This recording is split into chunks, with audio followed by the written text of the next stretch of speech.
Hello बच्चों, आज आप सभी के लिए फिर से एक नई वीडियो के साथ कक्षा 12th वालों के लिए डायमेंशन यानी कि विमा के बारे में जानकारी देने के लिए वीडियो लेके आ चुके हैं, ठीक है। जिसमें आपके लिए अगर बेटर से बेटर सीखने को मिले तो बच्चों आप हमारी वीडियो को like and share and comment भी कर सकते हो। कमेंट में ये बता सकते हो अगर आपके लिए कहीं कोई डाउट लग रहा हो तो हमसे कमेंट करके बोल सकते हो कि सर हमारे लिए इस जगह पर कोई डाउट है, ये डाउट हमारे लिए क्लियर कर। तो अगली जब वीडियो आएगी तो आपके उस डाउट के साथ आएगी, आपके सभी डाउटों को कंफर्म करते हुए आएगी। डाउटों की वीडियो अलग बना दी जाएगी, ठीक है। जो भी डायमेंशन आप बनाते हो, ठीक है, जो भी डायमेंशन आप निकालोगे सबसे पहले आपको कुछ मेन डायमेंशन मालूम होना चाहिए, यानी कि विमा के बारे में। विमा के लिए 1 नंबर का क्वेश्चन आपके लिए आपके एग्जाम में बनता है, ठीक। यहाँ से देखो, पहले चैप्टर का नाम है वैद्युत आवेश तथा क्षेत्र, जहाँ की पहला टॉपिक आपको दिया गया है कूलम का नियम।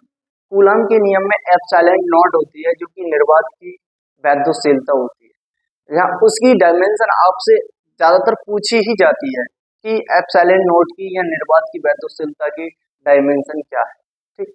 उसके पहले हमें सबसे पहले मेन डायमेंशनों के बारे में जानकारी लेनी चाहिए कि मेन डायमेंशन क्या है। चलो चलते हैं अपनी कंसेप्ट की ओर कि डायमेंशन किस चीज की क्या होती है। देखो बच्चों, एक मिनट ध्यान से सुनना, क्योंकि सबसे पहले हमें वीक पॉइंट पकड़ना पड़ेगा। हम चाहें कि हम एकदम चोटी पे चढ़ जाए तो बेटा ऐसा नहीं हो पाएगा। वीक पॉइंट लेके चलेंगे तो आपका आगे वाले कंसेप्ट जो टॉपिक जो रहेंगे वो क्लियर होते चलेंगे, कोई दिक्कत कोई परेशानी नहीं आएगी। देखो चलते हैं। समय की विमा होती है टी, धारा की विमा ए मतलब एम्पियर। धारा का जो मात्रक जो होता है वो एम्पियर होता है, इस वजह से इसकी डायमेंशन ए होती है। द्रव्यमान मतलब मास। अगर किसी भी वस्तु का कितना भी वजन है, हम कहें उसका द्रव्यमान कितना है, उसका वजन कितना है, तो ऐसे भी कह सकते हैं कि मास कितना है उसके अंदर, ठीक। तो मतलब उसकी डायमेंशन क्या हो गई, एम। ताप की डायमेंशन थीटा होती है, लंबाई चौड़ाई ऊंचाई। इन तीनों की डायमेंशन एक ही होती है जो कि एल थी, ठीक है। लंबाई चौड़ाई ऊंचाई इन तीनों की डायमेंशन एल ही होती है, ठीक। चलो आगे चलते हैं। आपके लिए फॉर्मूला याद होगा ये कि एफ बराबर एम ए होता है। एम क्या होता है, देखो इधर ध्यान देना, हेयर मतलब यहाँ पर इस जगह पर एम। एम मतलब क्या होता है, मास या द्रव्यमान। एम द्रव्यमान होता है। ए क्या होता है, ए होता है त्वरण। क्या होता है, त्वरण होता है, ठीक। सबसे पहले आपको एम यानी कि द्रव्यमान की डायमेंशन मालूम है, तो अभी हमने लिखवा चुके हैं। देखो कि द्रव्यमान यानी कि मास की डायमेंशन क्या होती है, एम होती है, यानी कि एम की डायमेंशन क्या हो जाएगी, एम हो जाएगी। एम की डायमेंशन क्या हो जाएगी, एम हो जाएगी। उसके बाद हमारे लिए मालूम रहना चाहिए कि ए की डायमेंशन क्या होती है। त्वरण, त्वरण का फॉर्मूला क्या होता है। त्वरण का अगर फॉर्मूला नहीं मालूम होगा तब तक हम इस न्यूटन यानी कि फोर्स की डायमेंशन नहीं निकाल सकते। देखो एक मिनट ध्यान दो। त्वरण, त्वरण जैसे ए से शो करते हैं, इसका सूत्र जो होता है वेग परिवर्तन, वेग परिवर्तन बटे में समय अंतर।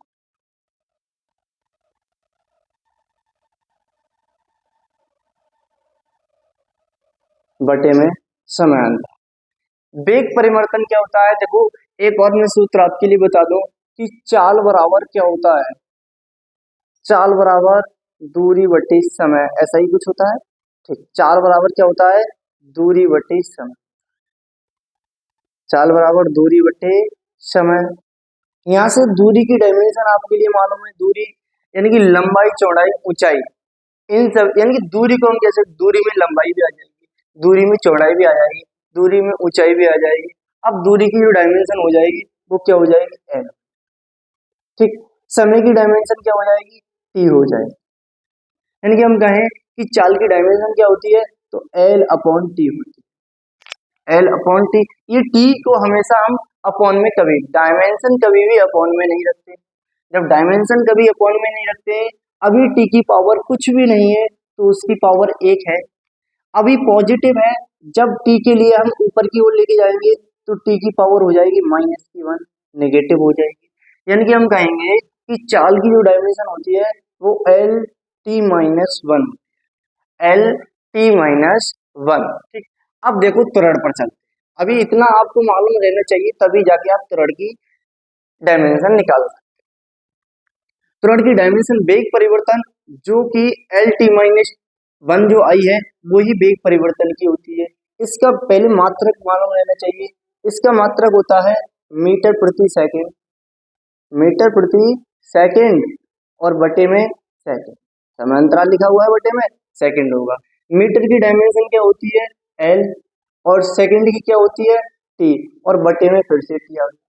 ध्यान दो एक मिनट, इसकी डायमेंशन क्या लिख सकते हैं L-T-1, और एक ये रहा अपॉन में T, ये भी ऊपर जाएगी तो L-T-2 हो जाएगी। L-T-2 होगी नहीं होगी, क्योंकि एक तो पहले से ही T-1 का है, एक दूसरे दोबारा से हमारा ये T नीचे दे रखा है, वो ऊपर जाएगा फिर से क्या हो जाएगा T-2, यानी कि L-T-2। ये किस चीज की डायमेंशन आ गई, ये बेटा त्वरण की डायमेंशन आ गई, जिसे हम A से शो करते हैं। ठीक, अब हम निकाल सकते हैं आसानी से कि F की डायमेंशन क्या होती है। इधर ध्यान दो, देखो F बराबर आप जानते हो सभी, मैं भी लिख रहा हूँ, देखो आपको ध्यान दो इधर बोर्ड की ओर। F का जो मात्रक होता है वो न्यूटन होता है, लेकिन न्यूटन से हम नहीं निकाल सकते, न्यूटन से F की हम डायमेंशन नहीं निकाल सकते। क्यों? क्योंकि M की अलग निकालनी पड़ेगी, A की अलग निकालनी पड़ेगी। अब ध्यान दो आगे, आगे ध्यान दो, देखो M की डायमेंशन होती है मास की M होती है, A की डायमेंशन क्या निकल के आ चुकी है, यही तो त्वरण है, क्या निकल के आ चुकी है L-T-2। तो यहाँ क्या लिखोगे L-T-2, ये किस चीज की विमा निकल के आ गई, तो ये बेटा F की विमा, F की डायमेंशन निकल के आ चुकी है। उसके बाद चलते हैं हम एक और नए कंसेप्ट पर। सबसे पहले सबसे ज्यादा महत्वपूर्ण आपकी जो डायमेंशन है वो फोर्स की डायमेंशन है। इन डायमेंशनों को आपको याद रखना होगा, तभी जाके आप अगली डायमेंशन निकाल सकते हो आसानी से। ठीक, अब देखो एक और सूत्र होता है जहाँ की W, जिसे हम वर्ग कहते हैं, W बराबर क्या होता है, तो आप सभी जानते हो कि W बराबर F इंटू डी होता है। W बराबर क्या होता है F इंटू डी होता है। उसके बाद ध्यान दो, अभी मैं एक 1 मिनट पहले ही बता चुका हूं कि F की डायमेंशन क्या होती है M-L-T-2, ऐसा ही बताया है। ठीक, अब यहाँ पर अगर हम W की डायमेंशन निकाल रहे हैं, W की विमा, W की विमा, तो W की जो विमा रहेगी, ध्यान दो एक मिनट, इसकी जो विमा रहेगी, पहले तो F की विमा बताओ। F की विमा देखो ये लिख रही है M-L-T-2, ऐसा ही है F M-L-T-2। उसके बाद D की विमा क्या है, तो D की विमा इंटू में गुणा में, देखो इंटू का साइन लगा हुआ है यहाँ, तो इंटू में क्या है L है। ठीक, इसे एक L यहाँ पर है, एक L यहाँ पर है, गुणा में पावर क्या हो जाती है ऐड हो जाती है, तो यहाँ इसकी डायमेंशन क्या हो जाएगी ML2, ML2T-2। ये किसकी विमा आ चुकी है निकल के, तो बेटा ये F वर्ग की डायमेंशन निकल के आ चुकी है, वर्ग की विमा निकल के आ चुकी है। इतना सभी को क्लियर। फिर आगे को कुछ अलग से कंसेप्ट बताने वाले हैं, अब देखो बहुत ही ज्यादा महत्वपूर्ण। मैं थोड़ा सा कंसेप्ट पहले वाला ही इसी वीडियो में ले रहा हूँ ताकि चैप्टर स्टार्ट होगा। देखो 12th वाले बच्चे आप बिल्कुल भी चिंता ना करें, क्योंकि सिलेबस कंप्लीट यहाँ से वीडियो द्वारा प्रोवाइड करा रहे हैं हम। All syllabus, total syllabus complete कराने की हमारे गारंटी है। और यहाँ तक कि 10th क्लास और 12th, आपका अगर कोई सपोर्ट, आपका कोई दोस्त हो, फ्रेंड हो, उसको भी जानकारी दीजिएगा कि ऐसे ऐसे सर पढ़ाते हैं यूट्यूब पर, और बहुत अच्छा कंसेप्ट। देखो अगर आपके लिए कंसेप्ट अच्छे बिल्कुल समझ में आ रहा है तो उन बच्चों को भी लीजिए, जानकारी दीजिएगा जो कि आपके साथ रहते हैं। ठीक है, चलते हैं देखो आगे। कूलाम के नियम का फॉर्मूला होता है, एक मिनट ध्यान देना, वहां से एप्सिलॉन नॉट की विमा में यही सिखाने वाला हूँ इसी जगह पर। चैप्टर को बाद में, बल्कि पहले में एप्सिलॉन नॉट की विमा बता दूं, क्योंकि बहुत ही ज्यादा महत्वपूर्ण है वो विमा हमारे लिए। ठीक, आगे ध्यान दो, देखो एफ बराबर one by pi epsilon not और Q1 into Q2 upon are square. यह क्या है? यह कूलाम के नियम का फॉर्मूला। ठीक, हमें डायमेंशन किसकी निकालनी है? एप्सिलॉन नॉट की। जब एप्सिलॉन नॉट की डायमेंशन निकालनी है तो एप्सिलॉन नॉट अलग करना पड़ेगा यहाँ से, और एफ एक तरफ लेना पड़ेगा, एप्सिलॉन नॉट एक तरफ लेना पड़ेगा।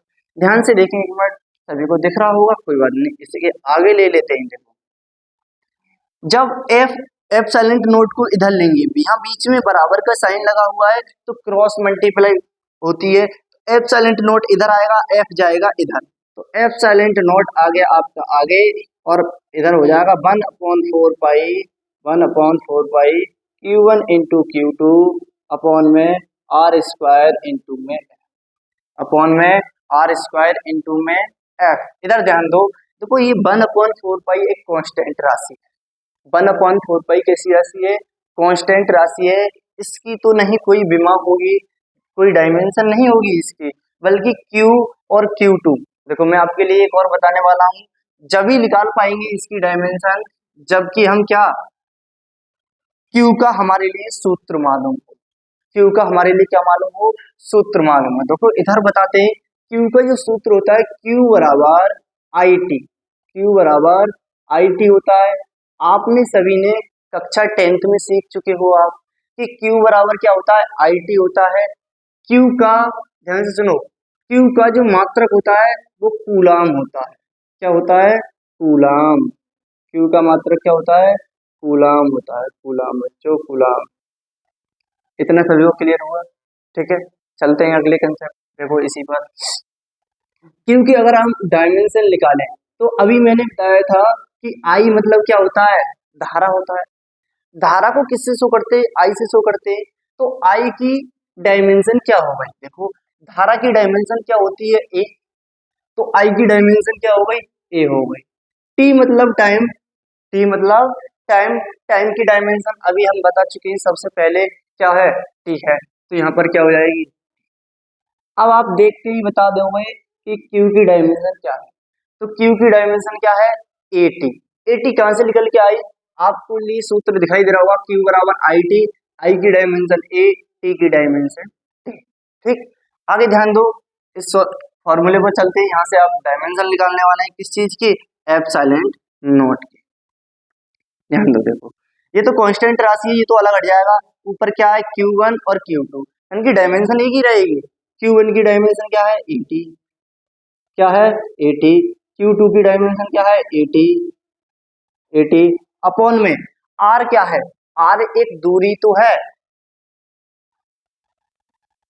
आवेश Q1 और Q2 के बीच की दूरी R, के बीच की दूरी R का वर्ग, वर्ग दिया गया है यहाँ पर, कोई बात नहीं।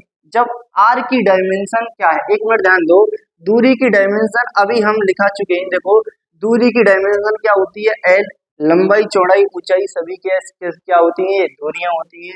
दूरी की डायमेंशन L होती है। जब R की डायमेंशन L होगी तो R स्क्वायर की डायमेंशन क्या होगी? L स्क्वायर होगी। होगी नहीं होगी? तो यहाँ पर क्या हो जाएगा? L square.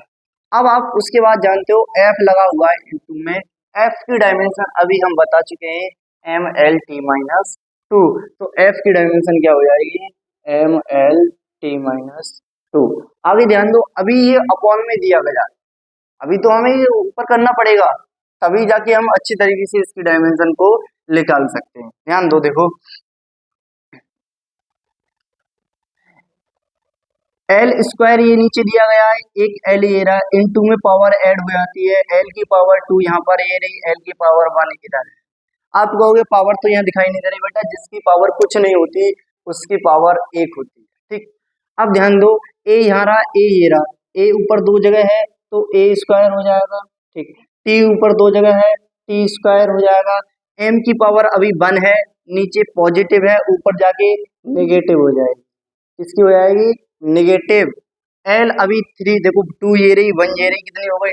3 हो गई, ऊपर जाके नेगेटिव L-3। ठीक है। टी अभी किसकी है, माइनस की पावर है टी की, ऊपर जाके पॉजिटिव हो जाएगी, प्लस की हो जाएगी। ध्यान देना, एक मिनट ऊपर बताएंगे, ऊपर की ओर देखो, इसे ऊपर लिख लेते हैं, इसे उठा के, ठीक। इधर बता दे रहे हैं, इधर बता दे रहे हैं, ये वाली डायमेंशन को इधर उठा लेते हैं। देखो क्या है वहां पर, A square T square M minus one, M minus one, L L minus three, T minus two, नहीं सॉरी टी टू है, पॉजिटिव है। देखो इसकी डायमेंशन हमें बिल्कुल सही करके लिखनी पड़ेगी। पहले तो सबसे पहले हम किसको उठाएंगे, ए स्क्वायर है ना, ए स्क्वायर देखो यहाँ पर ए स्क्वायर है, ए की पावर कितनी है, दो, तो ए की पावर दो रहेगी। टी की पावर टू यहाँ पर है, टी की पावर टू यहाँ पर है, कितनी हो गई, टी फोर हो गई, ठीक। उसके बाद एम एम माइनस वन हो गया और एल माइनस थ्री हो गई। सीधे करके लिखो, M minus one, M minus one, L minus three, T four और ए टू, टी फोर और ए टू, इसको हमने सीधा करके लिखा है। और बेटा अभी तक कुछ भी नहीं किया है हमने, अभी तक कुछ भी नहीं किया है हमने, मात्र सीधा ही करके लिखा है, ठीक है। अब ध्यान दो, ये विमा जो आपकी आ चुकी है, ध्यान से देख लो एक मिनट, ये वाली विमा जो आपकी आ चुकी है, ये किसकी विमा आ चुकी है, एप्सिलॉन नॉट की विमा आ चुकी है। अरे डायमेंशन ऑफ एप्सिलॉन नॉट, ठीक, एप्सिलॉन नॉट की विमा ये है, M minus one, L minus three, T four, A two, ठीक है।